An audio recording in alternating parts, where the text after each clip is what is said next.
My son ruined my life on the very day I thought I'd finally be proud of him. The church bells were still echoing when Emily, my soon-to-be daughter-in-law, flashed a smile so sweet it almost looked poisonous. The guests leaned forward, cameras ready, hearts swelling at the beauty of the moment. I sat there in my best navy blue dress, clutching the silver cross my late husband gave me, trying to hold back tears of joy. But then Emily's voice sliced through the silence like a knife. "We don't need this ceremony. We already got married yesterday." Gasps exploded across the church. A hymnal hit the floor with a hollow thud. My chest tightened as I gripped the pew in front of me, desperate not to collapse.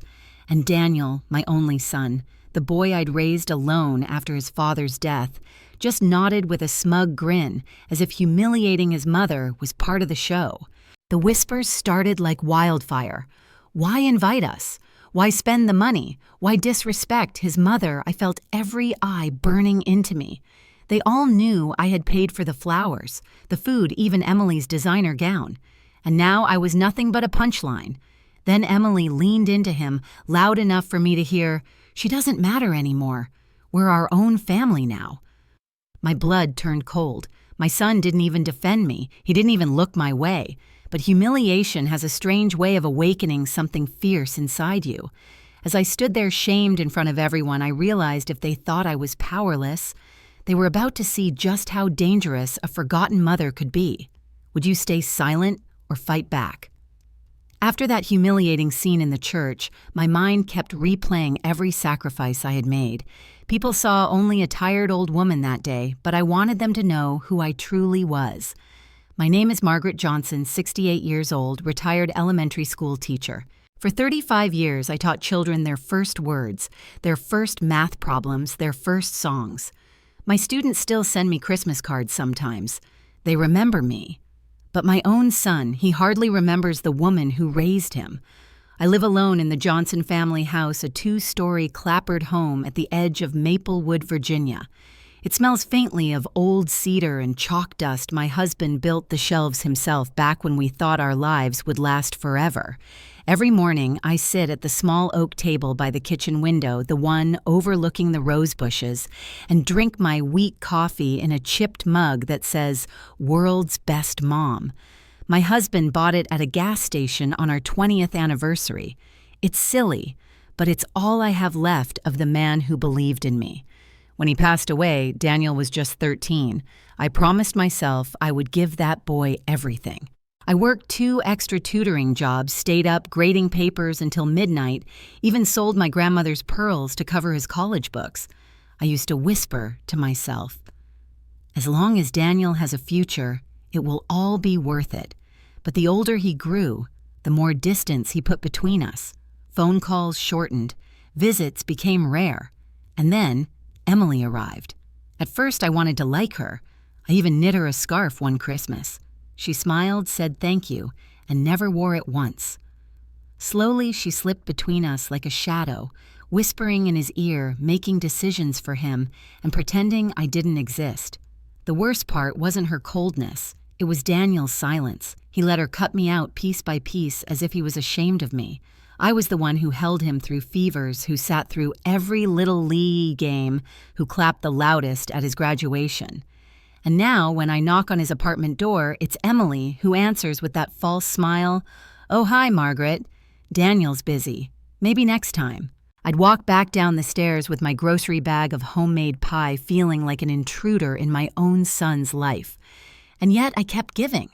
I paid for their wedding venue, the flowers, even the down payment for their apartment. I thought if I gave enough, they'd remember who I was. That's the cruelest trick of all, believing love can be bought back with money. That morning in the church, when Emily announced they had already married, it wasn't just the ceremony she stole. She took away my purpose. She told the world Margaret doesn't matter, but deep down, I knew something they didn't. I still held the keys to more than just a house. I held the power to decide how this story would end. The weeks leading up to the wedding felt like slow torture. Every decision, every detail was another reminder that I was no longer the mother of the groom. I was just an afterthought. When I suggested we host the reception in our family backyard under the maple tree where Daniel used to climb as a boy, Emily laughed lightly and said, "That's cute, Margaret, but we've booked the ballroom at the Hilton. It's more appropriate." Appropriate. That word stung worse than a slap. My backyard, my memories, my husband's favorite tree, all of it was beneath her standards. I tried to be useful, offering to bake cookies for the dessert table like I'd done for every school fundraiser. Emily's mother interrupted, "Oh no, dear, we've hired a professional caterer. Don't trouble yourself." The way she said, "Don't trouble yourself," made me feel like a child being shooed away. Even the seating chart became a battlefield. I asked gently, "Could I sit near the front, just so I can see Daniel clearly?" Emily tilted her head, feigning sympathy, then replied, "We already placed you with some of the older relatives. It will be cozy." Cozy meant far away, shoved into the corner with people who could barely hear the vows. At one point, I overheard her on the phone. She didn't see me standing in the hallway holding a basket of laundry. She said, "I just need to keep Margaret from interfering. Once the marriage is official, Daniel won't care what she thinks. She'll fade out." Fade out, like I was some photograph left in the sun, slowly disappearing until nothing remained. I wanted to confront her, then scream that she had no right to erase me. But Daniel walked in, and when he saw me, he frowned, like I was the one invading his home. "Mom, can't you knock?" he said sharply. My throat tightened, and I retreated, pretending I hadn't heard a thing. That night, I sat at my kitchen table, the one covered with old lesson plans and bills, and stared at the family photo hanging above the stove. Daniel, at age 7, missing 2 teeth, grinning between me and his father. I whispered to the empty kitchen, "What happened to my little boy? Where did he go?" The truth cut deep. I had lost him long before the wedding. Emily only finished the job. Still, I kept showing up. I kept paying bills, signing checks, smiling at bridal showers, pretending I didn't notice the way Emily looked through me like I was invisible.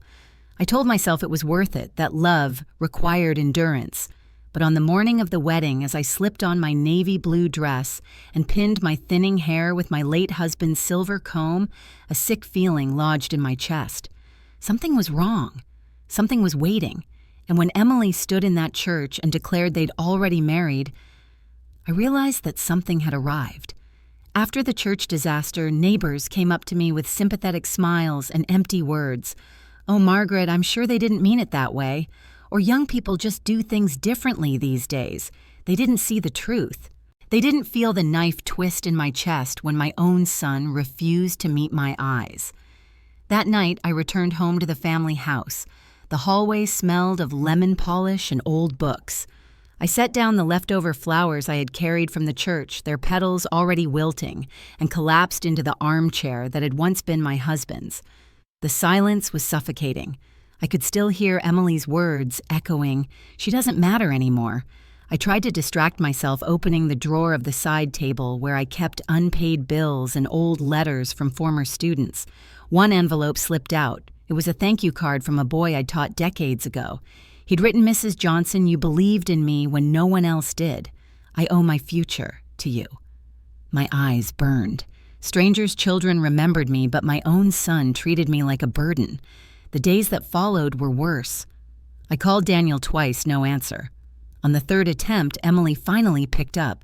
"Margaret, we're very busy settling into married life. Please respect our space." Then the line went dead. I stared at the phone in disbelief. Respect their space. I had paid the deposit on that very apartment. The couch they were probably sitting on, the dishes they ate from, all of it came from me. And yet I was shut out like some nosy neighbor. At the grocery store, I bumped into Mrs. Caldwell, a widow who lived down the street. She whispered, "I heard about the wedding, dear. You must be devastated." I forced a smile, but inside I felt raw, exposed. Everyone knew. My humiliation had become neighborhood gossip. At night, sleep refused to come. I lay in my bed, staring at the ceiling fan, replaying every memory of Daniel as a boy running through the yard with grass-stained knees, falling asleep with storybooks clutched to his chest. Those memories twisted into the present image, Daniel standing beside Emily, nodding proudly as she erased me from his life. I wanted to scream to smash something to shake him until he remembered who I was, but instead I buried my face in the pillow and wept. By the end of that week, I felt hollow. My identity had always been wrapped around being a mother, a wife, a teacher. Now I was none of those things. I was just Margaret Johnson, a forgotten old woman in a too-big house. But deep down, a stubborn ember glowed. Maybe Emily was right, I didn't matter to them, but I still mattered. And if they wanted me to fade out, they had underestimated just how much fight I still had left. The morning after the wedding fiasco, I wandered through my house like a ghost. Every creak of the old floorboards reminded me how empty the place had become. The laughter that once filled these rooms had long since vanished, replaced by silence and the ticking of the grandfather clock in the hallway. I shuffled into the study, my husband's favorite room. Dust lay thick on the shelves he had built, lined with old encyclopedias, faded photo albums, and boxes we never bothered to open. I ran my fingers across the oak desk, polished smooth by years of his work. For the first time since his death, I pulled out the bottom drawer. Inside, beneath stacks of yellowed papers, was a small tin box I had nearly forgotten. The key was still taped to the back. My hands trembled as I unlocked it. Inside lay a bundle of documents, property deeds, savings, certificates, and a letter addressed to me in my husband's familiar handwriting. My breath caught. To Margaret it began. If you are reading this, it means I'm gone, and the burden is now yours. Remember the house, the land, the savings. They are not just numbers. They are our legacy. Do not let anyone who disrespects you lay claim to it. You are the one who decides who is worthy. Tears blurred my vision. I had known we were comfortable, but I hadn't realized the full weight of what we owned. There was the house itself appraised at over $1 million, the land out by Willow Creek another $500,000, and tucked away in accounts I had never touched over $2 million more. Altogether, nearly $3.5 million. $3.5 million, and my son thought I was powerless. I sat back in the chair, clutching the letter to my chest. All these years I'd been shrinking, apologizing for existing while Emily tightened her grip around Daniel. But in this moment, I realized something. They might have mocked me in that church, but I held something they couldn't fake or steal. I held the future. The words of the letter repeated in my mind. You are the one who decides who is worthy. For the first time in months, a smile tugged at my lips. I imagined Emily's face if she knew. Her arrogance, her smug little smirk would crumble the moment she realized the woman she had tried to erase controlled every cent of their security. Still, I hesitated. Did I really want to use this power as a weapon? I remembered Daniel as a boy clutching my hand on the first day of school. Part of me still longed to protect him, to give him everything. But another part, an angrier, sharper part, whispered, if you keep giving, they will never stop taking. That night, I lit a candle on the kitchen table and spread the deeds across the surface. The flickering light cast shadows on the walls, and for the first time in years, I felt strong again.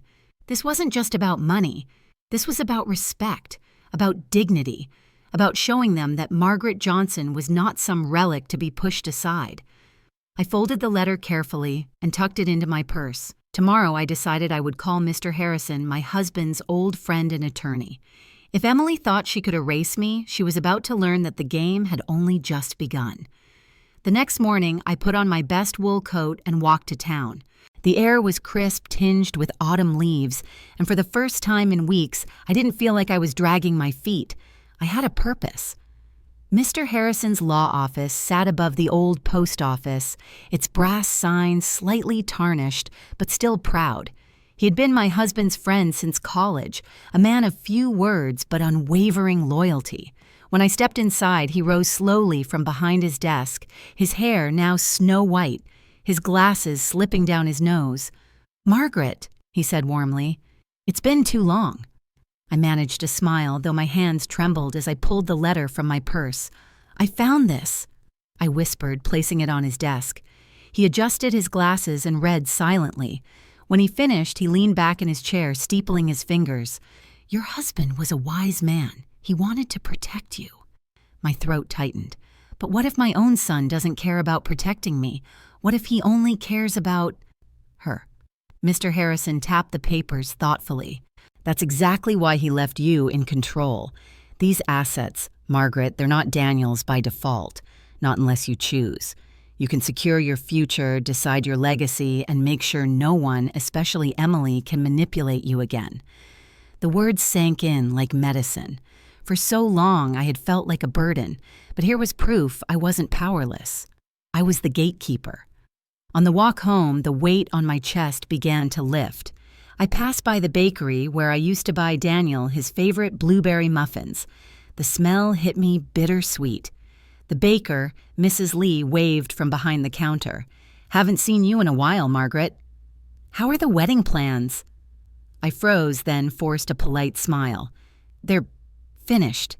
Mrs. Lee tilted her head, concern flickering in her eyes, but she didn't press. I realized then that people pitied me, whispered about me behind my back. But pity wouldn't matter when the truth came out. At home, I went straight to the attic. Boxes of forgotten things lined the walls, my wedding veil, Daniel's childhood toys, old-school yearbooks. I dug until I found a dusty safe one I hadn't opened in years. Inside were more documents, insurance policies, bonds, even a small stash of cash. My husband had thought of everything. Holding those papers, I felt something shift inside me. The Margaret who had been humiliated in that church bush was gone. In her place stood a woman with choices, a woman with leverage. That evening, I wrote in my journal the same one I had kept since I was a girl. They think I am weak. They think I will fade. But I hold the key. I decide what happens next. The candlelight flickered across the words, and I pressed the pen so hard the ink bled through the page. For the first time in months, I slept soundly. Not because the pain had vanished, but because I finally saw the outline of a plan. And though I didn't know it then, the storm I was about to unleash would shake not just Daniel and Emily, but everyone who thought Margaret Johnson was finished. The church should have been glowing with joy, but to me it felt like a stage where I was the fool. Guests rustled in their pews, murmuring behind their hands. I sat frozen, my heart pounding against my ribs as Emily's words echoed, "We already got married yesterday." The priest looked flustered, glancing from Daniel to Emily to me, as though waiting for someone to explain. Daniel, my only son, tightened his grip on her hand and smirked as if this humiliation was deliberate. "Daniel," I whispered, barely able to breathe, Why would you do this?" He didn't answer me. Instead, he turned to the crowd and said, "We didn't want to wait. Love can't be scheduled." His voice dripped with pride, but to me it sounded like betrayal. Emily's parents chuckled politely as if this rebellion were romantic. My relatives shifted uncomfortably, avoiding my eyes. I wanted the ground to swallow me whole. And then came the whispers, sharp, slicing whispers. Didn't she pay for everything? Why would they embarrass her like this? Poor Margaret, she looks crushed. I clutched the silver cross around my neck, my knuckles white. My husband's voice echoed in my head from that letter. "You are the one who decides who is worthy." But right then, I didn't feel worthy of anything. The ceremony limped forward anyway. The priest cleared his throat and mumbled something about honoring their union. The music swelled again, hollow and strained. I sat through it in a daze, each moment dragging like lead. At the reception hall, things only worsened. The Hilton ballroom was decorated with white roses and chandeliers, elegant but cold. I should have been proud I had written the checks for it all, but now it felt like enemy territory. When I approached Daniel to hug him, Emily stepped in front, blocking me with her thin frame and sharper smile. "Margaret," she said sweetly, "could you help the staff with the seating arrangements? A few guests are confused." She wanted me to play the servant at my own son's wedding. I swallowed the bitterness and nodded. My hands shook as I guided guests to tables, most of whom avoided my gaze out of embarrassment. Hours passed in a blur of speeches, toasts, and laughter that sounded like knives scraping against glass. I forced myself to smile even as my stomach twisted. Every detail screamed my exclusion. The slideshow of Daniel's life skipped over photos of me. Emily's bouquet toss deliberately aimed away from where I stood. Even the DJ's announcement, "Let's hear it for the new family," as if I had been erased. Finally, the microphone was passed to me. Would the mother of the groom like to say a few words? My palms were damp, my throat dry. I could feel every eye on me. This was supposed to be the moment I gave blessings the proud mother's speech. Instead, it was an execution. Emily folded her arms, lips curved in anticipation. Daniel slouched beside her, his arm draped over her chair, smug and oblivious. I walked slowly to the stage. My heels clicked against the polished floor, each step echoing louder than the last. I gripped the microphone with trembling hands, staring at the sea of faces, some pitying, some curious, some impatient. I took a deep breath. I raised Daniel alone after his father passed. I began, my voice quivering but clear. I worked late nights, sold family heirlooms, and prayed every day that he would grow into a man of kindness and honor. Daniel shifted uncomfortably. Emily rolled her eyes, whispering something into his ear that made him smirk. But today, I continued, my voice hardening. I realized that the love I gave was not returned. Today, I was told I don't matter, that I am no longer family. Gasps rippled through the room. Emily's smile faltered, but she quickly masked it with a laugh.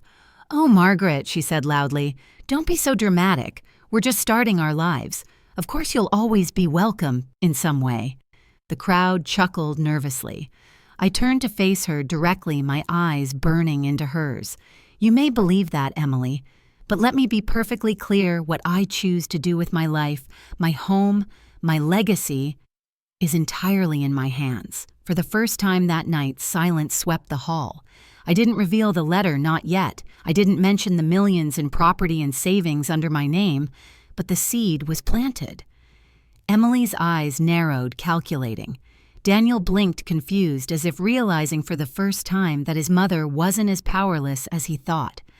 I handed back the microphone and walked off the stage, leaving them in uneasy silence. Behind me, I heard the buzz of whispers starting again. What did she mean by legacy? Didn't her husband have property? Maybe she's not as weak as they think. I returned to my table, sat down, and sipped my water with trembling hands. Inside, my heart was racing, but not from fear, from something sharper, hotter resolve. They had humiliated me in front of everyone, but I had just reminded them the story wasn't finished.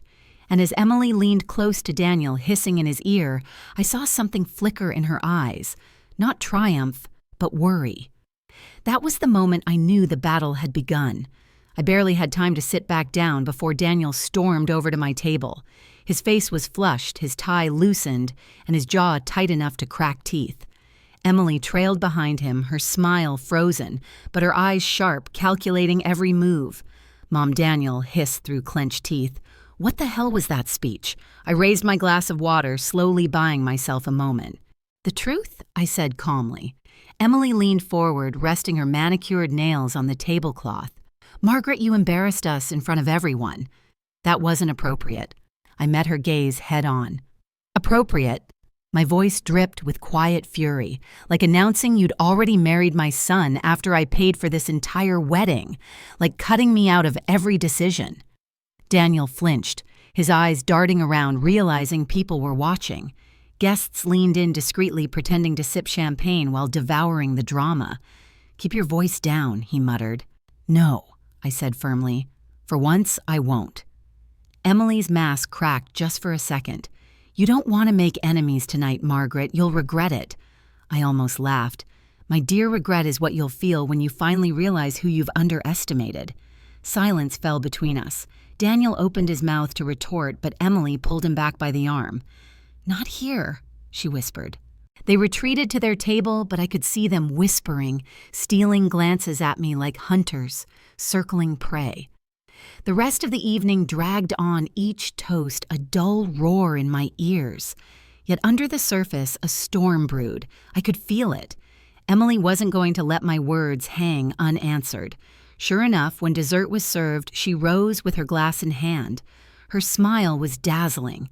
Her voice sweet as honey. "Ladies and gentlemen," she began, "I just want to say how grateful we are for all of you who came to celebrate our union, especially Margaret." Gasps and chuckles rippled through the room. Her tone was sugar, but the edge underneath was razor sharp. Margaret has been so generous, Emily continued, even though sometimes she struggles to let go of control. We all know how hard it is for mothers to accept that their sons are grown men with their own lives. Laughter bubbled in the room, nervous, awkward, but laughter nonetheless. My face burned. Emily raised her glass higher. So let's toast to Margaret for finally letting Daniel live his own life. The room erupted in applause. I sat frozen, my nails digging crescents into my palm. Finally, I stood. Slowly, deliberately. The applause died away. I didn't take the microphone this time. My voice was strong enough without it. Emily, I said clearly, you speak as if I'm clinging to my son, but you forget one thing: Daniel is not the one supporting me. It's the other way around. Everything you see here tonight, the ballroom, the flowers even, that ring on your finger came from me. My blood, my sacrifices, my money. Gasps again, louder this time. Daniel's eyes widened. Emily's smile faltered. I stepped closer, every word sharp as glass. So if you think I don't matter, if you think I'll simply fade into the background, remember this. I hold the pen that writes the checks and the hand that can stop them. The silence that followed was electric. You could hear the clink of a fork dropped onto a plate. Daniel finally found his voice.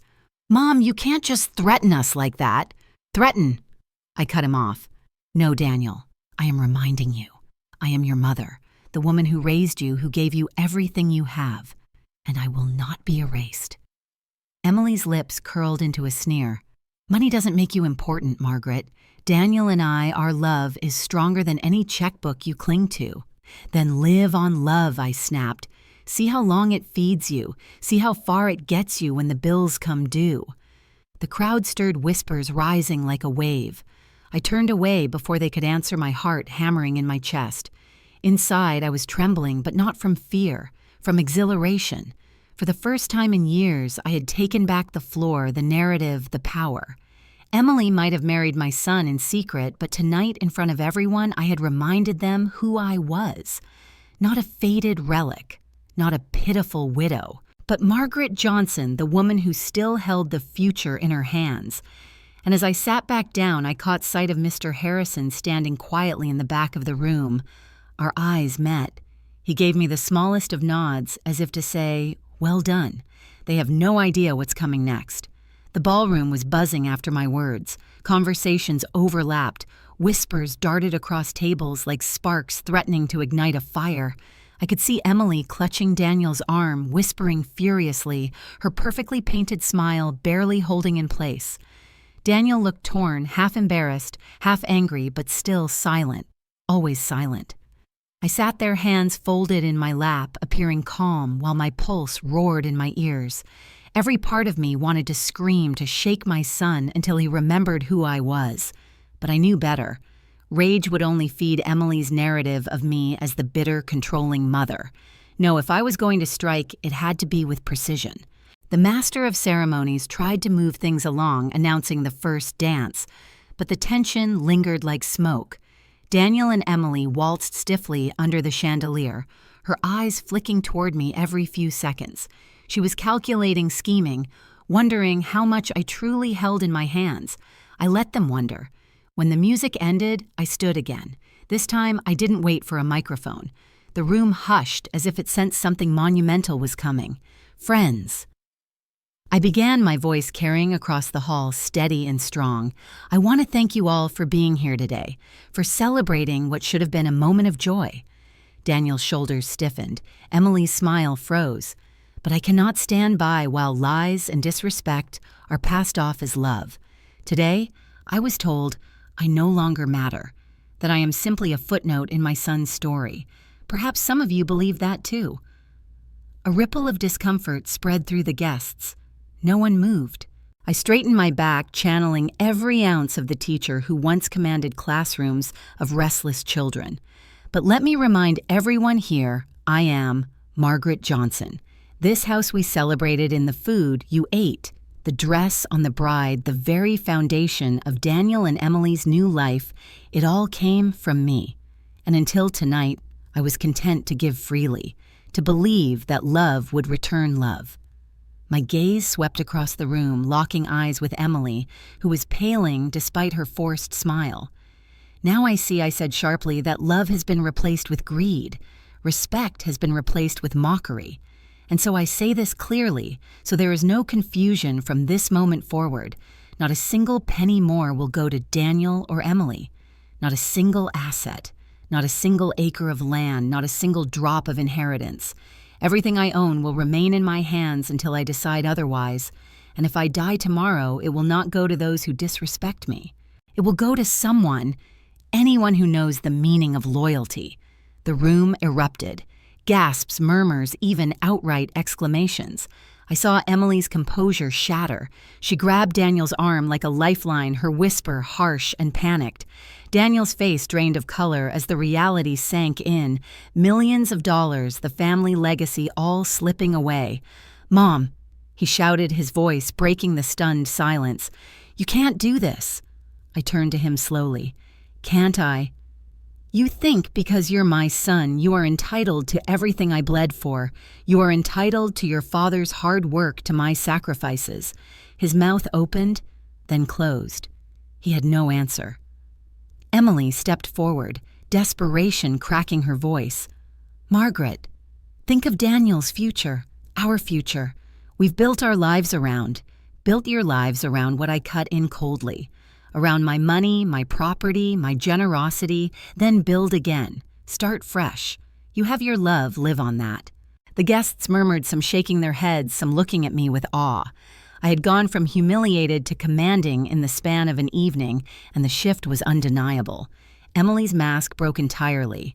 "You're bluffing," she spat, her sweetness gone. "You wouldn't cut off your own son." I leaned closer, my voice low but sharp as a blade. "Try me." Her lips parted, but no words came. At that moment, Mr. Harrison stepped from the back of the room, his presence commanding despite his quiet demeanor. He gave a slight bow to the guests before speaking in his calm, authoritative voice. "For those who may doubt Mrs. Johnson's words, allow me to confirm she holds full control of the Johnson estate. Every deed, every account, every cent is under her authority alone. There is no automatic inheritance, no entitlement. Only her decision." The hall went silent again, but this time with a weight that pressed on everyone's chest. Emily's face drained of color. Daniel looked as though someone had punched him. I exhaled slowly, letting the moment sink in. Then I turned to the crowd, to the dozens of witnesses who would carry this story far beyond these walls. "So let it be known," I declared, "that respect cannot be bought, and love cannot be demanded. If my own son chooses to abandon me, he abandons his claim to everything I've built." The silence broke into scattered applause, hesitant at first, then stronger as people realized they were watching history, not just drama. I saw neighbors, colleagues, even distant cousins nodding in approval. I sat back down, my body trembling, but my head held high. For the first time in years, I felt powerful, not because of money, but because I had finally drawn the line. Emily and Daniel stood frozen, their faces pale, their future rewritten in an instant. And in that quiet, charged moment, I knew this battle was far from over. They would scheme, they would fight, they would claw for what they believed was theirs. But tonight, for once, Margaret Johnson had won. The applause hadn't even faded when Emily lurched forward, her heels clicking like gunshots against the polished floor. Her mask of sweetness was gone, replaced by something raw and venomous. "You all think she's some saint," she sneered, jabbing a manicured finger toward me. "But Margaret Johnson is not the victim she pretends to be. She's manipulative, controlling, always trying to keep Daniel under her thumb." A hush fell over the room. Guests leaned in, hungry for more scandal. Daniel looked startled by her outburst, but Emily wasn't finished. "You talk about generosity, Margaret, about sacrifice." She laughed bitterly. "Why don't you tell them how you've threatened us for months? How you've used money to control every decision, every detail of this wedding, every step of Daniel's life?" I stood slowly, my knees aching, but my spine straight. "That's a lie." Emily's smile turned sharp. "Is it?" From her purse, she pulled out a sleek black phone. "Because I have proof." A murmur rippled through the hall. My breath caught in my throat as Emily tapped the screen. Suddenly, the ballroom filled with my voice, recorded distorted by the tinny speaker, but unmistakably mine. If you don't treat me with respect, you'll get nothing. Do you understand? Nothing. Gasps echoed across the room. Guests exchanged shocked glances. Daniel's face flushed crimson, torn between anger and embarrassment. Emily tilted her head, savoring the moment. There it is, straight from her own mouth. She's been threatening us, blackmailing us with her money, and tonight she proved it again. I gripped the edge of my chair, my mind racing. The recording was real, taken from a heated conversation weeks ago when Emily had pushed me too far. I had spoken in anger, my voice trembling with frustration. But stripped of context, it sounded cruel, vindictive. Emily raised her voice, addressing the crowd like a prosecutor before a jury. Do you see now? She doesn't care about Daniel's happiness, only control. She's jealous, bitter, and willing to destroy her own son's future out of spite. The weight of judgment pressed down on me. I saw relatives shaking their heads, whispering. I felt the old humiliation flooding back, threatening to drown me. Daniel finally found his voice. Mom, is this true? His eyes searched mine, desperate, confused. I swallowed hard. Daniel, you know me. You know why I said those words. But Emily cut in sharply. No excuses. Everyone heard it. She's exposed herself tonight. The room buzzed louder, sympathy-shifting eyes that once looked at me with admiration, now narrowing with suspicion. For a moment, I felt the ground crumbling beneath me again, just like in the church. But then I remembered the letter. My husband's words, "You are the one who decides who is worthy." I straightened my shoulders, forcing my trembling hands to still. I would not fall apart again, not tonight. I looked at Emily, her triumphant smirk spreading wider, and I whispered to myself, you think you've won, but you have no idea what's coming. The ballroom buzzed with judgment eyes cutting into me like knives. Emily clutched her phone high, playing the recording again as if she were the victor on a battlefield. I let it play, let every distorted word hang in the air. And then slowly I stood. You want proof? My voice was calm, sharper than it had been all evening. Very well. Let's talk about proof. Emily blinked, thrown by my composure. What more could you possibly? I raised my hand. Shall we tell everyone what you whispered to Daniel? Behind closed doors? No, because unlike you, I don't need half-truths. I have the whole picture. Her smirk faltered. From my purse, I pulled a small flash drive. My fingers were steady now, fueled not by fear, but by righteous anger. I nodded toward Mr. Harrison, who had been quietly standing at the back.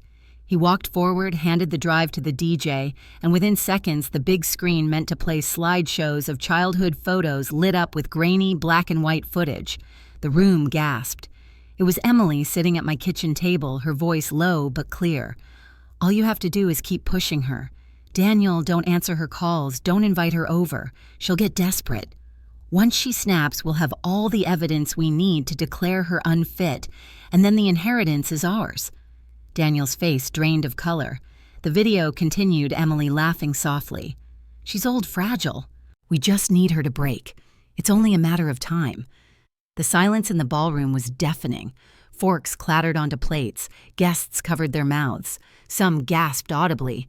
Emily lunged toward the DJ booth, shrieking, "Turn it off. That's private." But it was too late. The damage was done. I turned to the crowd, my voice strong. This is the woman who accused me of manipulation. This is the woman who plotted to drive a wedge between me and my son, to strip me of dignity, to take everything I built. And tonight she dared to paint me as the villain. All eyes swung back to Emily.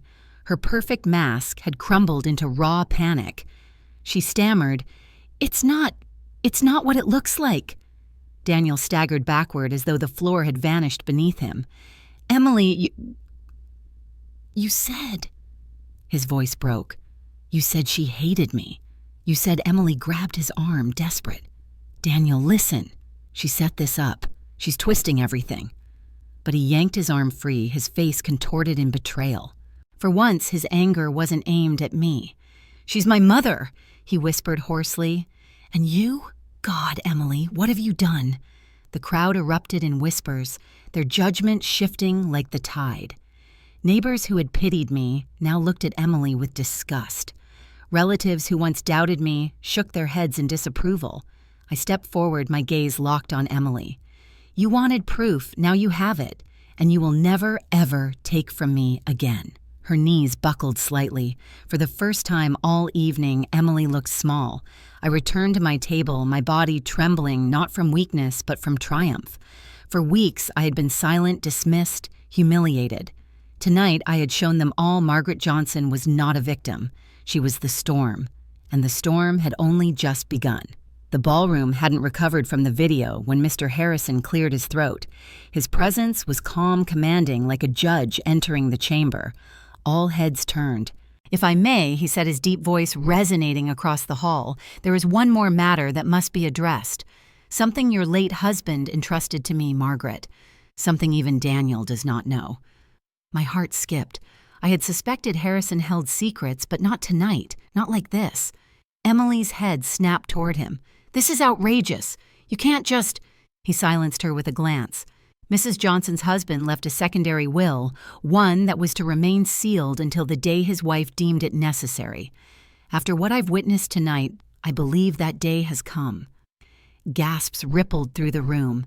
Daniel's mouth opened, then shut again, confusion and fear warring on his face.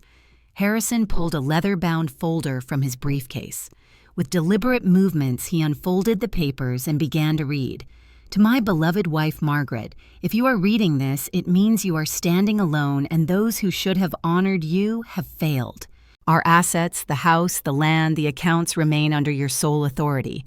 But if at any time our son ceases to respect you, if he allows his loyalty to be poisoned, then he forfeits his inheritance. Everything will pass instead to a charitable trust of your choosing created in your name." The room fell silent, so still you could hear the chandeliers humming overhead. Emily's face drained of color. That's not legal. It can't be?" Harrison raised his eyes. "It is. Signed, notarized, and witnessed. Ironclad." Daniel staggered forward, his voice cracking. "Mom, is this true?" I looked at him, my chest heavy with grief and strength all at once. "Your father loved you, Daniel, but he loved me too. He knew what greed could do. He trusted me to protect not just the money, but the meaning of it." Daniel shook his head, denial flashing in his eyes. "No, this is manipulation. You're using this to control me." Harrison's voice cut through steady as steel. "Your father made this choice, not your mother. If you had honored her, you would have nothing to fear. But now—" He folded the will back into the folder. "Now the decision lies entirely in Margaret's hands." All eyes swung toward me. In that instant, I felt the weight of decades pressing down the years of sacrifice, the loneliness, the humiliation. And I realized I wasn't just a widow clinging to dignity. I was the keeper of my husband's legacy, the gatekeeper of a fortune, and the mother who had the power to decide whether her son's future flourished or crumbled. Emily tried one last desperate plea, her voice shrill. "Daniel, don't you see? She's making you choose between us and money. That's cruelty." I turned to her, my voice icy calm. "No, Emily, I'm making him choose between loyalty and betrayal, between respect and greed." The silence that followed was suffocating. Dozens of guests watched wide-eyed, realizing they were witnessing the unraveling of a family, the rewriting of a legacy. Daniel's lips parted, but no words came. For once in his life, he had no script, no defense, just the brutal truth staring him in the face. And in that silence, I knew the real battle was no longer about a wedding. It was about the very soul of my family. The ballroom still vibrated with tension as though the chandeliers themselves were holding their breath. Emily sat rigid, her face a mask of disbelief. Daniel stood in the center of the room, pale and shaking, torn between rage and shame. I rose slowly, every eye following me. My knees ached, my heart pounded, but my voice carried clear and steady. "I want everyone here to understand something." I began, turning to face the crowd. This night was supposed to be about joy, about family, about two people beginning a new life together. Instead, it became a theater of lies, greed, and humiliation. My gaze swept across the room until it landed on Daniel. His eyes, once so full of innocence when he was a boy, now shimmered with confusion. "Daniel," I said softly but firmly, "I did not sacrifice my youth, my health, my happiness, just to watch you turn into a man who forgets where he came from. I worked 3 jobs, I gave up holidays, I cried myself to sleep more nights than you'll ever know because I believed in you. Not because of money, not because of inheritance, but because I loved you." A hush fell deeper, thick as fog. Guests leaned in, not wanting to miss a word. I continued, my voice trembling now, but not from weakness, from truth. Love is not measured in checks or property deeds. Love is measured in respect, in loyalty, in kindness when no one else is watching. Tonight you let someone convince you that I was an obstacle instead of your mother, that my existence was inconvenient, something to be erased. Daniel's face crumpled slightly, as if the weight of my words finally pierced the armor Emily had built around him. I turned to the crowd, my voice rising. "So let this be a lesson to all of us. Money can build a house, but only respect can make it a home. Money can buy a wedding, but only loyalty can build a marriage. And money, no matter how much, cannot replace the love of a family." Some guests nodded, others wiped their eyes. Even those who had whispered against me earlier now seemed ashamed. I faced Daniel once more. "You are my son, and nothing will ever erase that. But hear me clearly, if you let greed, if you let manipulation dictate your life, then you lose more than money. You lose me. You lose your soul." The silence after my words was heavy, but it wasn't empty. It was full of realization, full of judgment, full of truth. Emily shifted her hands, twisting in her lap, but for once, she had no weapon, no script. Daniel looked down at his shoes, shoulders slumped like a child scolded after doing the unforgivable. I exhaled slowly, letting decades of pain, loneliness, and fear drift away. For the first time in years, I wasn't shrinking. I wasn't apologizing for existing. I was standing tall, not just for me, but for the truth. "Respect cannot be bought," I said finally. "It must be earned, and once it's gone, it may never come back." I lowered myself back into my chair, the room still cloaked in silence. Then slowly, cautiously, someone began to clap. Another joined. Soon the hall filled with applause, not the nervous kind from earlier, but the genuine kind, steady and strong. I closed my eyes and let the sound wash over me, not as triumph, but as release. The truth was out, my dignity restored. Whatever battles lay ahead, I knew one thing with absolute certainty: I had spoken the truth, and no one could take it away. That night, after the applause and the gasps had faded into memory, I returned to my house. The silence greeted me like an old friend. I slipped off my shoes, set my purse on the table, and sat in the armchair where my husband once read the evening paper. For the first time in months, I felt a strange peace. I had faced humiliation, I had spoken the truth, and I had taken back my dignity. But as the clock ticked past midnight, unease crept in. Something whispered in the back of my mind, "It's not over." I rose and wandered into the study, drawn to the old cedar cabinet where I kept my husband's belongings. My fingers traced the carved handle, and before I knew it, I was opening the bottom drawer.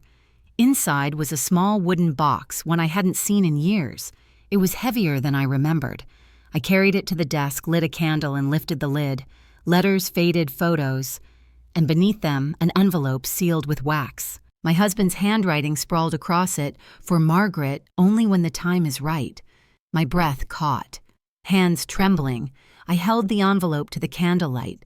The seal was unbroken, untouched for decades. I whispered to the empty room, "What did you hide from me, John?" For a long moment, I simply stared at it, my heart racing faster than it had all evening. And then, with the silence pressing close, I slid my thumb under the seal. What I saw inside made me gasp aloud.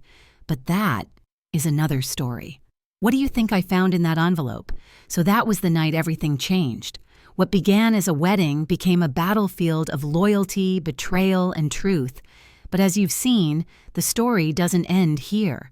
Somewhere in that envelope lies another secret, another twist my husband left behind, and I have to decide what to do with it.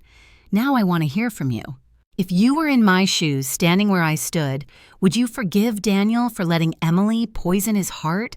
Or would you let them face the consequences of their choices? Tell me your thoughts in the comments. I read every single one. And if this story touched you, shocked you, or made you think about family in a new way, please share it with a friend and don't forget to subscribe. There are more stories like this waiting for you, and I promise the next twist will surprise you even more.